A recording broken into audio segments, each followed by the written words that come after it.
Assalamualaikum warahmatullahi wabarakatuh.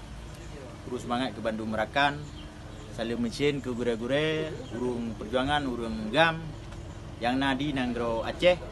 Khusus di kira-kira lun yang nadi Sago Bujang Salim.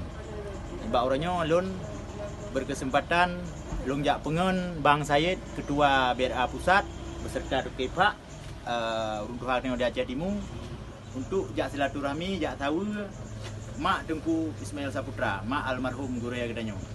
Jadi posisi di Kampung Paya 2, Kecamatan Banda Baru, Aceh Utara. Ini kampung asli di Lancang Barat, Dewantara. Nyo ka gepuo Pak Rumohan Ganyan. Jadi rakan-rakan long yang mudah rezeki khusus di DPRA, DPR Kabupaten Partai Aceh. Nyo mak urung tuha gedanya, mak gedanya. Jadi mohon perhatian bibi mampu urung drone. Nejak tahu.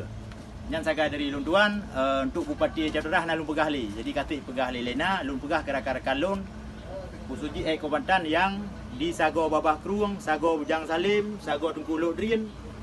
Khusus di daerah sa wilayah Samudra Pasir. Nyan menteng. Nyon kalian ngingin kalian urung drone yang kana rezeki nyo si urat tu urung tuha. Anak kedua boh Bang Mae ka Cahid Hanali. Anak inang siro tu jino ganyan Babah Kruang, Sago Bujang Salim, Sago Tengku Lodrin. Khusus di daerah sa wilayah Samudra Pasir. Nyan menteng. Nyon kalian ngingin kalian urung drone yang kana rezeki nyo si urat tu urung tuha. Anak kedua boh Bang Mae ka Cahid Hanali. Anak inang siro tu jino ganyan tinggal saja anak inang. Janda lo manuknya. Nyo pesan lung ke rakan-rakan Bandung. Nyo mak Bang Mae Saputra, guru yang katanya Biro Penerangan Aceh Sumatera yang Cahid yang hana mupat kubu. Kena bahapa nak buka.